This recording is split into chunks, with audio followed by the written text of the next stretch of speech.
Morgane Ziur la petite. Je suis née à Valenciennes, dans les Hauts-de-France maintenant, le 14 novembre 1996. Je suis scénariste et réalisatrice de films. Quand j'étais petite, j'étais dans un club de théâtre et j'adorais diriger mes camarades à la cour de récréation en prenant des pièces de Molière à 8 ans, que je ne comprenais absolument pas à l'époque, mais ça m'amusait de diriger mes camarades et de là, je pense que comme le cinéma était un art plus populaire que peut-être ma famille comprenait plus, je me suis plus dirigée vers le cinéma que le théâtre. Depuis fin 2017. L'amour d'abord, et puis ensuite, pendant mes études, je me suis dit que pour voir mon copain, je pourrais faire mes stages en Suède, et c'est comme ça que j'ai fabriqué mon réseau. Oui, mais ça s'est empiré depuis la pandémie et aussi depuis le tournage d'Access Will Save Us, parce que d'un coup mon cerveau il était que en France, même si j'étais ici. Je dirais l'habitude d'aller au cinéma, elle est très différente en Suède par rapport à la France. Enfin, je crois qu'en France, on va 3,6 fois au cinéma par an par personne, alors qu'en Suède, c'est proche de 1 fois. Donc, il n'y a pas du tout cette culture d'aller au cinéma dans la semaine ou de donner sa chance à des films peut-être plus petits, parce que si on voit qu'un seul film à l'année, ben, on voit le gros blockbuster. J'espère que les choses vont changer. Oh, that's so hard.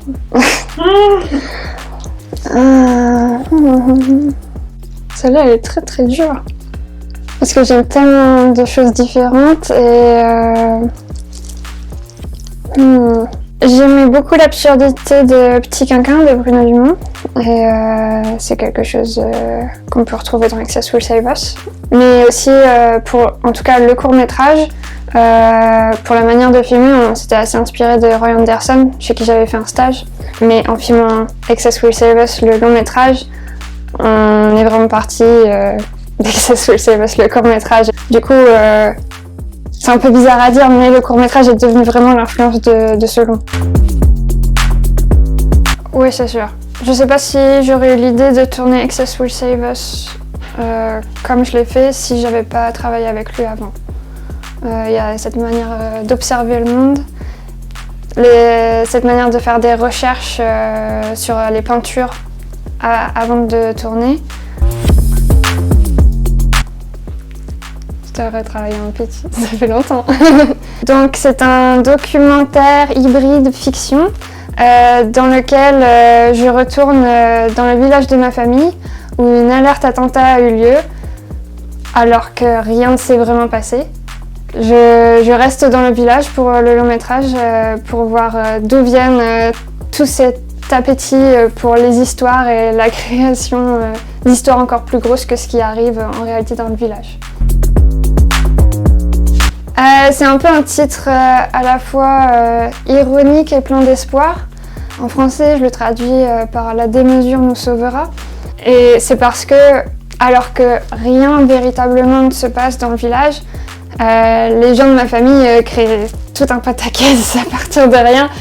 Et donc, j'imagine, en tout cas pour certaines personnes de ma famille, que la démesure les sauvera, ou en tout cas créer ce qu'est leur vie. C'est mon père qui m'a appelée et qui m'a raconté ce qui s'était passé avec l'alerte attentat. En fait, le court-métrage, c'était vraiment un pur documentaire. Mais le long-métrage est devenu un truc entre les deux qui correspond bien à l'idée de toutes ces histoires qui créent eux-mêmes, où on ne sait plus où est la réalité, où est la fiction.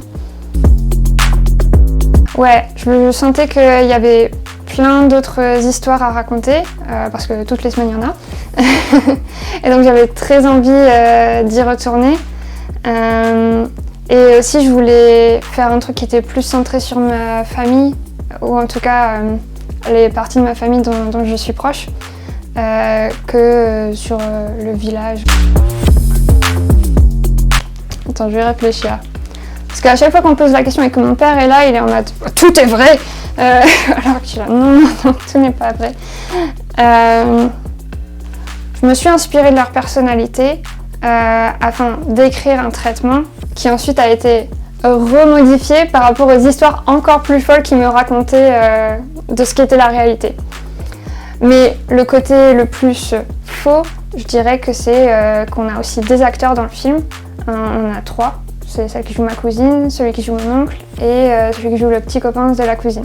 Et donc cette partie-là, c'est plus une partie inspirée de différentes choses qui se sont passées, mais surtout des sentiments que moi j'avais quand j'étais adolescente, qui sont très différents des sentiments que j'ai maintenant en y retournant. Mais je voulais rendre hommage à ces sentiments que j'avais par le passé pour peut-être faire sentir moins seule des adolescentes qui se sentiraient comme ça maintenant. Pain au chocolat.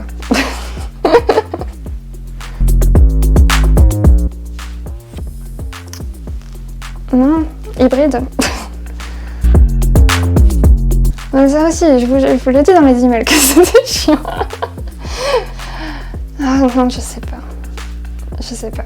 Parce que j'adore le long métrage et forcément, comme tout le monde, c'est la base de ma culture du cinéma.